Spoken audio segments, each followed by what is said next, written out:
Bonjour ou bonsoir à toutes et à tous. Aujourd'hui, je vais vous parler de l'arbre de la connaissance du bien et du mal, celui que Ève et Adam ont eu l'outrecuidance d'en goûter le fruit. Et je vais parler donc de cet arbre en insistant sur le fait que cet arbre n'est ni un pommier, ni un poirier, ni une vigne, ni un blé, ni rien du tout, tout ça. Cet arbre est un figuier. Point barre.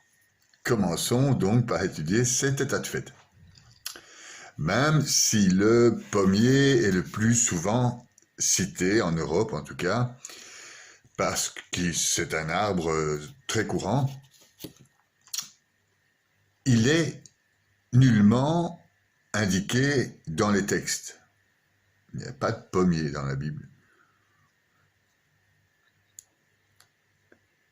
Mais ils sont devant un arbre, Adam et Ève, un arbre dont les fruits sont visiblement comestibles.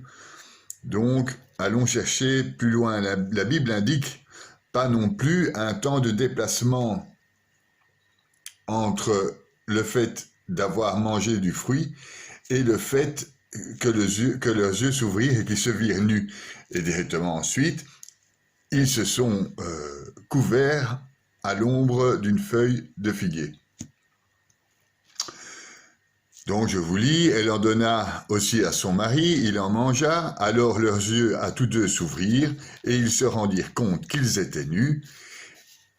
Ils attachèrent les unes aux autres des feuilles de figuier, et ils en firent des pagnes.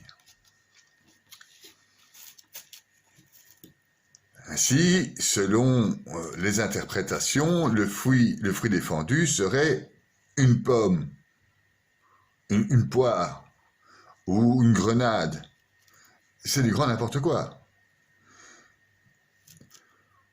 Vous allez me dire, mais on s'en fout que ce soit un figuier, une vigne, un pommier, tout ça. Mais non, on ne s'en fout pas, parce que quand vous allez prier, par exemple, ou oui, prier et méditer, vous ne le faites pas dans les toilettes, et quoique certains, et vous n'allez pas faire la vaisselle sur le lit et chier dans le lavabo de la salle de bain. Donc, en fait, il y a une importance dans tout ce qui est écrit dans l'Ancien et le Nouveau Testament. Tous les mots ont une importance magistrale, c'est-à-dire que cet écrit a été entièrement écrit par l'Esprit Saint, ou les étincelles divines. Enfin bon, on va pas aller plus loin dans la Kabbale, mais bon, cet écrit est saint, et donc tous les mots ont une importance primordiale, et surtout quand on parle de l'arbre de la connaissance. C'est pas n'importe quoi, donc il y a une importance, donc, et je vais vous prouver donc l'importance de bien savoir que c'est un figuier.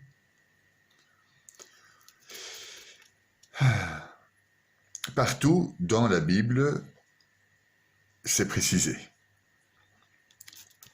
Les références fréquentes, toujours, à la pomme pourraient être dues au fait qu'en latin, pomum signifie fruit. Et le terme propre pour désigner les pommes étant malum, qui fait penser un peu à mal, mala. Ainsi, quand les peintres ont illustré le fruit défendu, ils ont fait un fruit qui ressemble le plus au mot latin pomum, qui signifie en fait fruit et pas pomme. Selon d'autres interprétations, la pomme est restée associée toujours à ce péché originel, du fait que la traduction latine de la Vulgate, donc, est aussi du fait que malus est le nom du pommier en latin. Et c'est aussi un adjectif pour dire mauvais, donc c'est-à-dire interdit. Donc, ils ont confondu, si vous voulez, les mots latins, la signification des peintres, etc., etc., et on est arrivé à du grand n'importe quoi, qui enlève tout le sens de toute la Bible, parce que c'est le début de la Bible. Ils ont mangé de l'arbre de la connaissance, si on commence à dire que c'est des pommiers, ou on va pas s'en sortir, hein, on part sur des mauvaises bases. Il est important d'avoir la base bonne pour continuer à lire le bouquin. Bon, je continue. Depuis des siècles, le fruit défendu est parfois présenté comme le symbole du péché de la chair. Là aussi, je m'insurge. Ce n'est pas le péché de la chair, c'est le fait que nous sommes des créatures de désir. Nous sommes en tout cas, depuis le péché originel, devenus des créatures de désir. Donc Ève a vu que l'arbre était bon attirant, et son fruit aussi, et elle a désiré être, si vous voulez, comme Dieu, etc. Enfin, de toute façon, le désir, donc, intrinsèque de l'homme qui cherche le bonheur, la joie, qui évite la haine et la tristesse. Voilà. Donc ça, c'est le désir. Alors maintenant, le désir dans l'âme cherche aussi l'amour et la spiritualité. On est des êtres de désir, et c'est grâce à ce désir que nous sommes faits de chair aujourd'hui, après le péché originel, et nous avons donc un mouvement qui crée un temps. Mais ce n'est pas le sujet du jour. Le sujet du jour, c'est de bien vous prouver qu'il y a une importance, à savoir que l'arbre de la connaissance est un figuier. Bon. Le Seigneur dit ensuite à la femme, « Je multiplierai la peine de tes grossesses. C'est dans la peine que tu enfanteras. Ton désir tu porteras vers ton mari, et celui-ci dominera sur toi. » Il n'y a nul endroit où on parle de fornication ou de péché de la chair. C'est juste, je multiplierai ta peine dans tes grossesses. On n'est pas occupé à forniquer. On est occupé à engendrer la race humaine. C'est un livre sacré, c'est pas un livre porno. Voilà. Faut être quand même tordu pour penser des trucs pareils. Nous sommes des créatures de désir. C'est le désir qui nous a fait chair, je le répète. Alors, pourquoi on dit que les hommes ont une pomme d'Adam très très visible comparée à la femme? La pomme d'Adam, alors donc c'est la pomme d'Adam, la dent c'est l'homme, donc nous avons une pomme d'Adam, alors tout droit dans les pommes. On va dans les pommiers, ça s'appelle donc, voilà, c'est un cartilage de la thyroïde, la pomme d'Adam. On va peut-être l'appeler figue de figuier, ou je ne sais pas, enfin.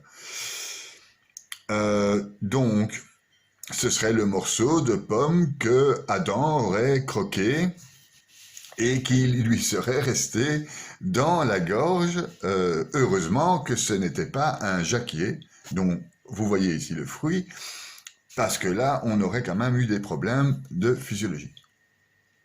On aurait eu quelque chose de coincé dans la gorge. Ah bon. Dans plusieurs églises, même dans l'architecture sacrée gothique, on peut voir la scène du péché originel, si vous regardez bien, et si vous observez dans les églises, représentée par une grappe de raisin et Adam et Ève cachés par une feuille de vigne. Bon. Alors, même sur les arbres portant des pommes, il y a des feuilles de vigne, donc. Donc c'est là où les mecs, ils ont fumé. C'est là où il y a quelqu'un qui a fumé, c'est pas possible. Donc il y a le pommier qui donne des vignes, donc... bon, ils se trouvaient donc dans si je résume, le beans, c'est que ils se trouvaient devant un arbre qui ressemblait à une vigne. Je voudrais rappeler à tout le monde que les vignes ne sont pas des arbres, et dont ils ont arraché une pomme, et pour couronner le tout, dans la Bible, il y a marqué qu'ils se sont couverts avec une feuille de figuier. faut arrêter les joints. Bon. Donc alors ils se mirent des pagnes en cousant ensemble des feuilles de figuier. C'est ce qui est marqué Genèse 3, verset 7. Point barre. Ils ne se sont pas déplacés, les yeux grands ouverts, hein, à poil, à OLP dans le jardin, se voyant nus pour aller chercher une vigne quelque part qui ressemble à un pommier. Ils n'ont pas fait ça. Non, ils n'ont pas fait. Donc le seul moment où ils ont couru dans le jardin, c'est quand ils entendirent la voix du Seigneur Dieu qui se promenait dans le jardin à la brise du jour. L'homme et sa femme allèrent se cacher au regard du Seigneur parmi les arbres du jardin. Maintenant, les arbres du jardin, certains kabbalistes disent que c'est un buisson, d'autres un bosquet, d'autres des arbres. On ne va pas tergiverser aujourd'hui sur la nature du bosquet ou de l'arbre. Ça sera sûrement un sujet de mes prochaines études. Je le crains. C'est vrai que c'est marrant, non? Bon, donc revenons-en à nos haricots, qui sont des figuiers ou des poiriers, enfin bon. Donc, quant aux fruits suspects, il y en a 5. Il y a la pomme, donc cette fameuse pomme d'Adam, le blé, l'étrog, le raisin et la noix, que j'ai réussi à recenser dans mes recherches. Donc, ils sont tous disculpés par les maîtres de la Kabbale, en raison de leur relation intime avec la sagesse créatrice. Je m'explique. Le premier fruit, la pomme, se dit en hébreu tapua. Ce n'est pas mentionné, cette tapua n'est pas mentionnée dans la Torah, ni dans l'Ancien Testament.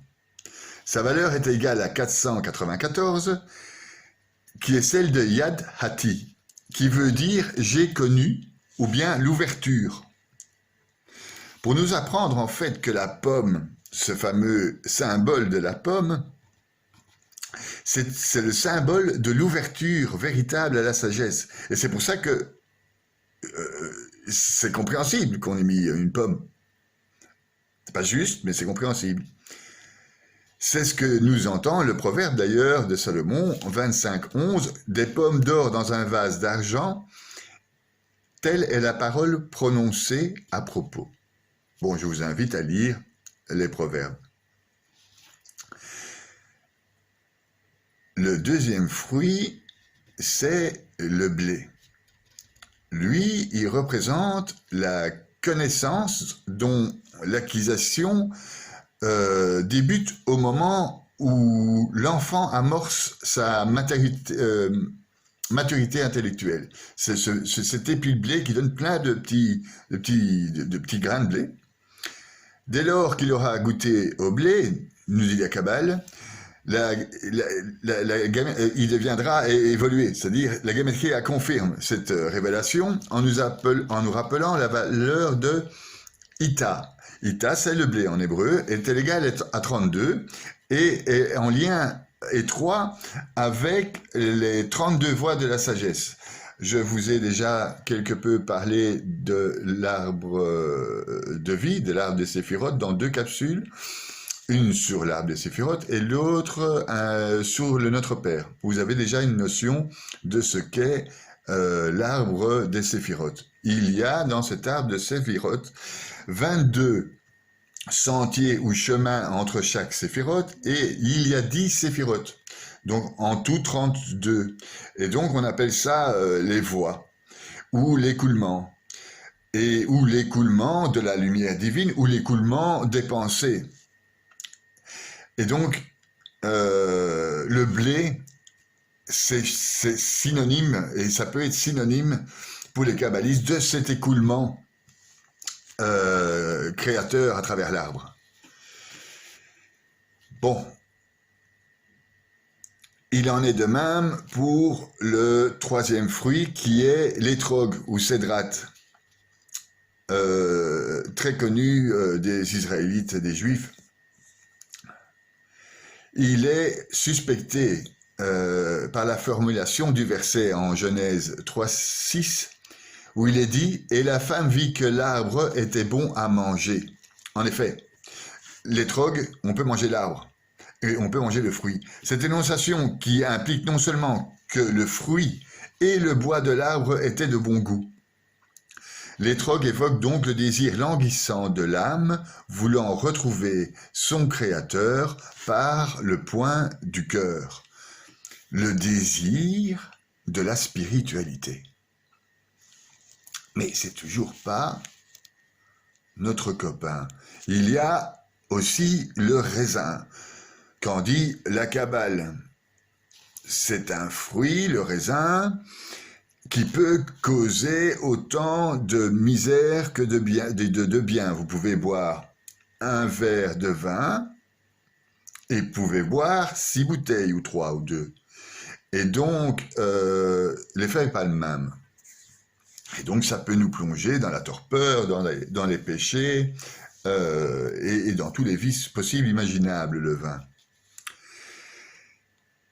Mais ce vin porte en lui, dans les Écritures, le sens de l'éternité.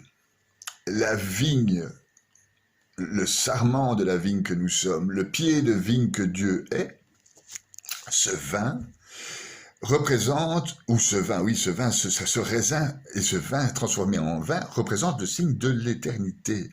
D'ailleurs, à l'Eucharistie, nous avons le sang de Christ, etc. C'est du vin, c'est pas du jus d'orange. Il y a un prêtre à Bruxelles, on m'a dit, qui ne supportait pas le vin, il fait la messe avec du jus d'orange.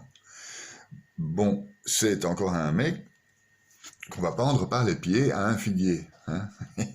Non, je rigole, c'est bien pire.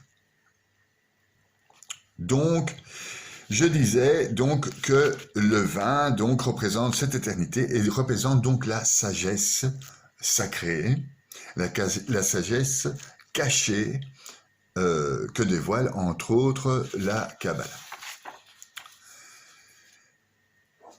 Attardons-nous maintenant au dernier suspect, la noix.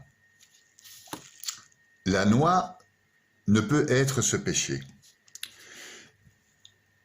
puisqu'elle est symbole de destinée. C'est un chemin où l'homme amasse des noix afin de les briser et d'en briser les coquilles, l'écorce, dont je vous ai déjà parlé plusieurs fois, l'écorce qui tient prisonnière la connaissance. Après avoir donc maintenant énuméré les 5 fruits suspects, nous voici au véritable coupable. Il s'agit bien de la figue. Adam s'approcha alors de tous les arbres, mais aucun ne lui laissa prendre une de ses feuilles. Cependant, nous dit la Kabbale, je crois que c'est les Zohar, cependant le figuier, dont il avait mangé le fruit, accepta d'ouvrir ses portes à Adam et Ève, parce qu'ils se voyaient nus. Ils se confectionnèrent donc un vêtement avec les feuilles de figuier, pour rectifier et corriger l'arbre par lequel ils connurent la déchéance. Ça permit à Adam et à Ève à connaître leur part d'ombre, mais c'est très compliqué. L'ombre de la feuille du figuier, c'est l'histoire de la lumière et des ténèbres, etc., qui sont contenus dans un seul élément. Mais ce n'est pas le sujet du jour. Mais sachez que le figuier a ouvert sa porte pour leur donner une feuille, pour faire part de leur ombre, parce que maintenant, ils seront vivants. C'est-à-dire qu'ils seront vivants ou morts, c'est-à-dire ils mourront, et donc il y aura une part d'ombre qu'il leur faudra connaître pour se réaliser, afin de réparer les vases ou faire tikkun d'une réparation. On est là pour réparer, si vous voulez, le péché originel. On n'est pas là que pour ça, mais voilà, j'essaie de résumer des connaissances kabbalistes. Et ce n'est toujours pas le sujet du jour. Le sujet du jour, c'est bien notre figuier. Donc, si on fait un peu de gematria, on voit que Tehena, en hébreu, qui veut dire la figue, révèle sa valeur 456. L'expression de va yamot, toujours en hébreu, ça veut dire et il mourut. On y est. Et il mourut, va yamot 456, la figue, enfin le figuier. Il mourut du verset Genèse 5.5, où il est question de la mort d'Adam à l'âge de 930 ans. Voilà, il mourut, le figuier. Est-ce que c'est clair, cette histoire? Bon, ça a quand même une importance absolument primordiale. C'est pas qu'un arbre dans un bouquin. Enfin, hein? Et puis, j'espère que ça va changer votre regard quand vous rentrez ou que vous voyez un tableau avec un pommier qui ressemble à une vigne et qui a des feuilles de figuier. Et vous allez penser à moi en se disant, mais c'est fini, oui, c'est fini. C'est un figuier. Donc, le figuier dans les Écritures. Le figuier est l'arbre qui ouvre les portes, comme nous le dit la Kabbale, à Nathanaël, un des disciples de Jésus, qui est par ailleurs le seul disciple dont Jésus fait l'éloge. Dans l'évangile de Jean, voici en vérité un Israélite dans lequel il n'y a pas de fraude. Jean 1,47. Donc Nathanaël était en dessous du figuier. Israël est le nom donné par l'ange à Jacob, et Nathanaël de reconnaître en Jésus le Fils de Dieu, le roi d'Israël. Ah. Et il était en dessous de son figuier. Lorsque Jésus voit Nathanaël venir à lui, il déclare à son sujet, voici vraiment un Israélite, il n'y a pas de ruse en lui. Nathanaël lui demande, d'où me connais-tu? Jésus lui répond, avant que Philippe t'appelle, quand tu étais sous le figuier, je t'ai vu. Ah, donc l'arbre de la connaissance, le figuier est aussi un annonciateur éclairé de la présence divine dans les Écritures. Laissez-vous instruire par la comparaison du figuier. Dès que ses branches deviennent tendres et qu'elles sortent des feuilles, vous savez que l'été est proche. Marc 13. C'est un signe annonciateur de la présence divine.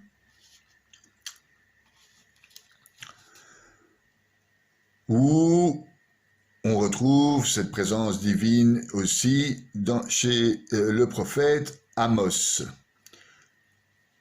Je n'étais pas prophète ni fils de prophète, j'étais bouvier et je soignais des sycomores. Et les sycomores, c'est les figuiers. Mais le Seigneur m'a saisi quand j'étais derrière le troupeau et c'est lui qui m'a dit, va, tu seras prophète pour mon peuple Israël. Le sycomore était un figuier. Hein. Donc voilà, Amos 7. D'où l'importance de lire lentement ou de relire plusieurs fois pendant toute sa vie la Bible, parce que ça nous ouvre des chemins à chaque fois différents. Aujourd'hui, nous en sommes donc sur ce figuier. Voilà. On voit le figuier à la fin de la Bible, dans le Nouveau Testament, dans l'Apocalypse. Alors j'ai vu, quand il ouvrit le 6e sceau, il y a eu un grand tremblement de terre, le ciel devient noir, comme une étoffe de crin, et la lune entière comme du sang. Les étoiles du ciel tombèrent sur la terre, comme lorsqu'un figuier secoué par grand vent jette ses fruits. Le figuier, là, spirituellement, représente l'entièreté de cette humanité spirituelle. Secoué, pas comme un prunier, mais comme un figuier, on dit. Avec Osée, comme des raisins au désert, j'avais trouvé Israël, comme un premier fruit sur un jeune figuier. J'avais vu vos pères, mais eux, arrivés à Baal-Péor, ils se sont voués à la honte, ils sont devenus aussi horribles que l'objet de leur amour. Osée 9. Donc, c'est la présence divine dans ces faits, dans l'Apocalypse et dans Osée. Il décrit aussi donc tout ce qui est divin, cet arbre. D'où l'importance de bien le nommer et de bien le connaître. Il décrit aussi l'absence de Dieu. Des fois, Dieu est absent. On a l'impression, en tout cas, que Dieu s'efface. Il a dû s'effacer un jour, de toute façon, pour nous créer.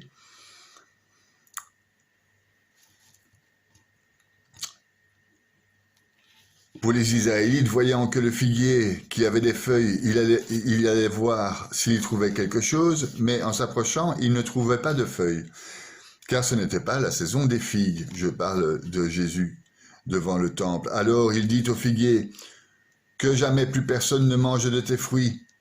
Et ses disciples avaient bien entendu. Plus tard, dans ce même chapitre 11 de Marc, Pierre, se rappelant ce qui s'était passé, dit à Jésus, « Rabbi, regarde, le figuier que t'as maudit est desséché. » C'est à ce moment-là l'absence de Dieu chez les Israélites dans le temple, parce qu'ils ont transformé le temple en marché. Donc voilà.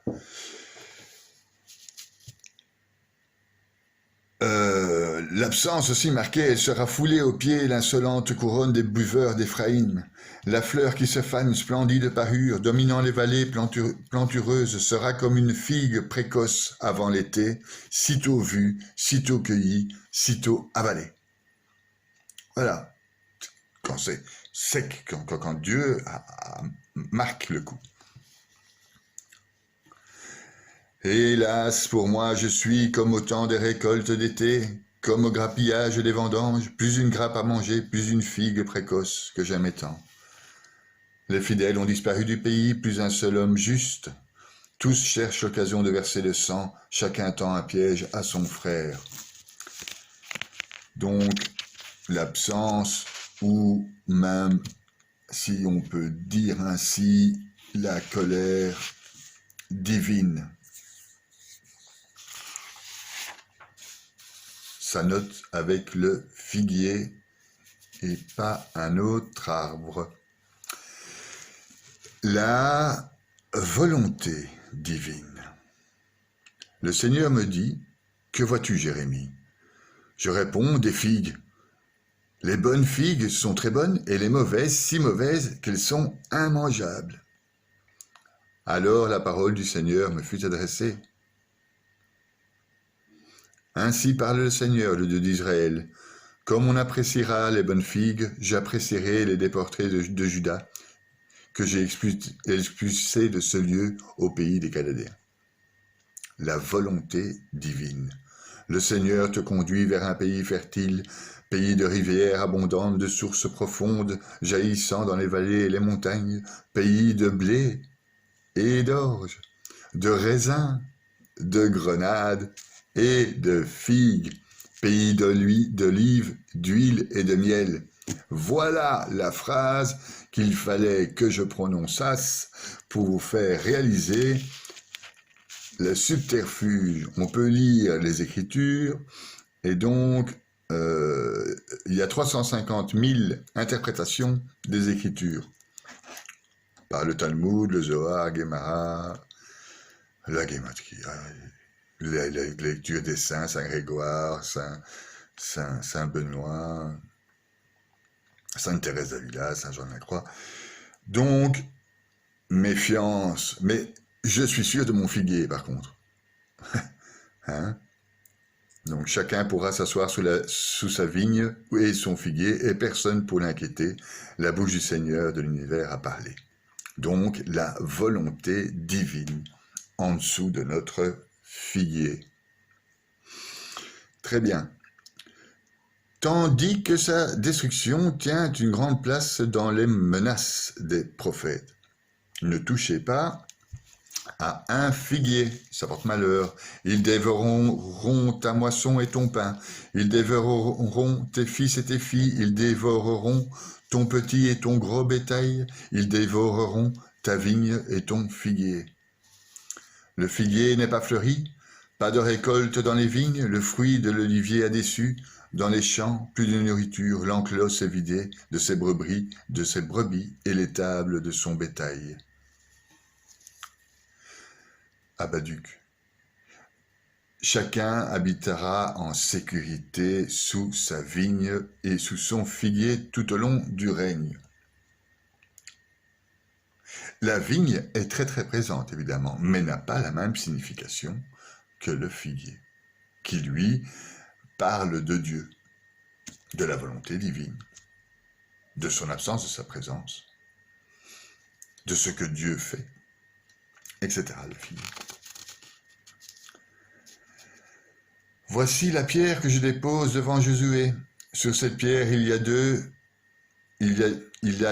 des yeux au nombre de 7. Voici que je grave moi-même son inscription, oracle du Seigneur de l'univers, et j'ôterai la faute de ce pays en un seul jour. Ce jour-là, oracle du Seigneur de l'univers, vous vous inviterez l'un l'autre sous la vigne et sous le figuier.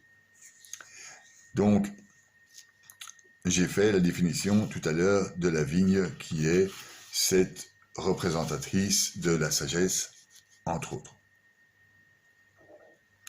et du vin, de l'éternité. La sagesse qui va vers l'éternité, plutôt. La vigne dont nous sommes les sarments, les chrétiens, les juifs, les nations, les sarments du Père. Mais ce n'est pas le sujet du jour. Je vais continuer avec mon figuier, parce qu'il y a déjà 30 minutes de passé, et il y en a qui prient pour que je m'étouffe. C'est eux qui donnent une brillante parure à tout ce qui n'est pas en Judée de paysage désertique. Donc, il faut savoir que l'Israël, c'est un désert. Il y a le Negev, il y a le Sinaï en Égypte, c'est un désert. Le mont Sinaï, c'est dans le désert. Et donc, quand on voit un figuier dans le désert, par exemple, c'est juste magnifique. À toutes les époques, c'était les habitants, encore aujourd'hui, cueillent les figues pour en faire commerce et pour subvenir à leurs besoins. Parce qu'en fait, une figue est très, très nutritive, elle donne du jus et elle peut se vendre à bon prix aux gens qui n'en ont pas. Voilà. Le figuier a formé ses premiers fruits, la vigne fleurit, exalte sa bonne odeur. Lève-toi, mon ami, ma toute belle, et viens, ma colombe, dans les fentes du rocher. C'est beau. C'est dans Corinthiens 2, je crois. Cantique, non, c'est Cantique 2. Cantique 2. C'est beau. Enfin bon, le figuier, un bel arbre. En somme, un figuier est lent à commencer à produire. Mais si on continue à le soigner, dans l'espoir qu'il va porter un jour un bon fruit, alors c'est gagné.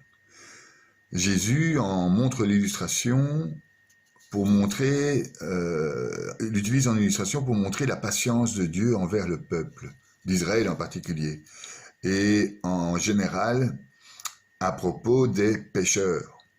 En Luc 13. Je ne vais pas vous lire toute la Bible, c'est juste pas possible. Hein. Donc, prenez une Bible, regardez Luc 13 aussi. Par l'incidence est discutée la malédiction du figuier stérile, qui est une parabole en action donnée à Bethphagée, dont le nom signifie maison des figues. Le Seigneur annonça le châtiment réservé aux Israélites, qui n'ont pas répondu aux soins de Dieu.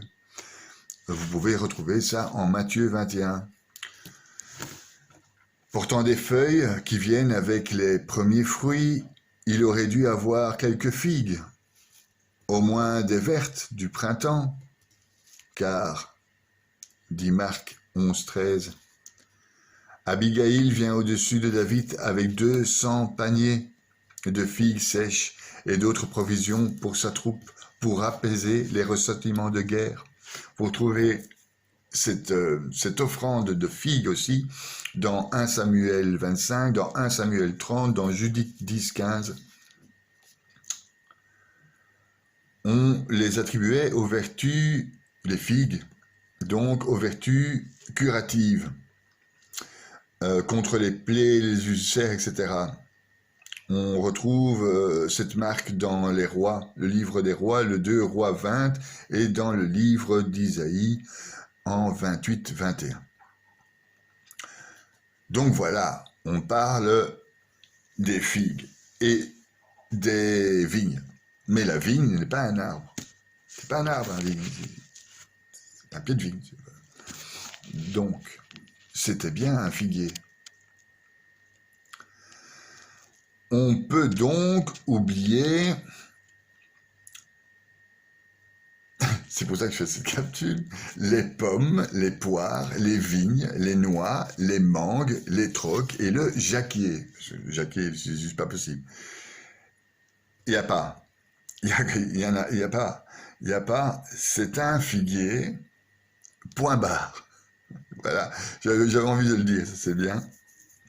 Sinon, on peut continuer le délire, parce qu'on peut, c'est vrai qu'on ouvre la Bible, on peut continuer le délire. D'ailleurs, c'est le pile-poule. Donc, ça s'appelle en hébreu le pile-poule. C'est une sorte de discussion apocalyptique et surréaliste entre deux rabbins qui se mettent en face l'un de l'autre et ils discutent l'un avec l'autre de ce qu'ils pourraient comprendre dans la Bible afin d'évoluer. Et c'est comme ça que je crois que, je ne veux pas aller trop loin, mais je crois que c'est comme ça que s'élabore le Talmud, ou c'est élaborer le Talmud, ou la Gemara et tout. Enfin, il faut, si vous êtes juif, vous connaissez mieux l'histoire que moi, mais enfin, c'est assez marrant, on peut continuer à délirer, donc, et c'est comme ça que je vais finir ma capsule par un gros délire, parce que c'est très marrant de délirer des fois sur un figuier, ou un pommier, ou quelque chose comme ça, et c'est relaxant, ça relaxe, je trouve. Donc, on retrouve dans le livre des Juges 9-8, vous prenez votre Bible, Juges 9-8, c'est juste excellent, parce que nous avons là un épître numéro 5 de Tolkien, donc le Seigneur des Anneaux. Donc, pour finir par un délire, hein, donc l'olivier, ça c'est dans la Bible, c'est pas dans le Seigneur des Anneaux, donc hein, soyons clairs. Donc, et le figuier est dans la Bible aussi, c'est pas la pomme, c'est pas le pommier c'est dans le Seigneur des Anneaux. Enfin, bon, voilà, donc dans la Bible, quitte à délirer un coup, autant délirer un coup. Merde, ils en sont avec leurs pommes d'Adam et des pommiers qui ressemblent à des vignes machin, moi aussi j'ai le droit, donc je vais me lâcher. Donc, lisez Juges 9-8. L'olivier leur répondit, « Faudra-t-il que je renonce à mon huile qui sert à honorer Dieu et les hommes pour aller me balancer au-dessus des autres arbres ?» Alors les arbres dirent au figuier, « Viens toi, sois notre roi. » Le figuier leur répondit, « Faudra-t-il que je renonce à la douceur et à la saveur de mes fruits pour aller me balancer au-dessus des autres arbres ?» Les arbres dirent alors à la vigne, « Viens toi, sois notre roi. » La vigne leur répondit, « Faudra-t-il que je renonce à mon vin qui réjouit Dieu et les hommes pour aller me balancer au-dessus de tous les autres arbres ?» Alors tous les arbres dirent au buisson d'épines, « Viens toi, suis et sois notre roi. » Et le buisson d'épines répondit aux arbres, « Si c'est de bonne foi que vous me consacrez, par l'onction pour être votre roi, venez vous abriter sous mon ombre, sinon qu'un feu de sorte de buisson, d'épines et dévore jusqu'au cèdre du Liban. » Nous avons donc une réunion de Hent, nous avons un cèdre du Liban, nous avons une vigne, nous avons un buisson, nous avons un figuier. Et voilà. Et donc, pour continuer le délire de la pomme d'Adam et du jacquier, on peut alors dire qu'à ce moment-là, nous avons donc une réunion de Hent dans la forêt de Fangorn, avec les plus grands Hent de la terre du milieu, qui sont Silverbarb, Finglas, Broussefeuille et Fladrif. Leur apparence dépend de l'essence de l'arbre à laquelle ils s'identifient, une peau pareille à une écorce, une barbe et une longue chevelure semblable à des rameaux et des branches broussailleuses. Les plus jeunes d'entre eux semblent présenter des caractéristiques beaucoup moins végétales. Je sais, il faut demander à Tolkien. Donc ça n'a rien à voir avec la Bible, hein, ce que je vous dis. Voilà, c'était pour délirer un peu, parce que tant qu'on y est avec cette histoire de poirier, de pommier, des machins, moi aussi j'ai envie de faire blablabla. Alors blablaton, c'est un petit clin d'œil pour pointer du doigt les uluberlus, prétendus spirituels, qui ont jamais ouvert le bouquin. Pas une seule ligne. Et qui se la jouent lumière divine. Donc si un jour tu lis le bouquin, ce que je te souhaite en dessous d'un figuier, il y a de bonnes chances que tu sois dans ta lecture, si tu lis évidemment les écrits sacrés, les écrits saints, porté par l'Esprit Saint.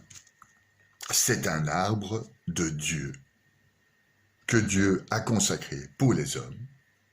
Il faut le savoir. Et voilà la fin de ma capsule. Rabbi, regarde, le figuier que tu as maudit est desséché. Marc 11, 21. Ciao.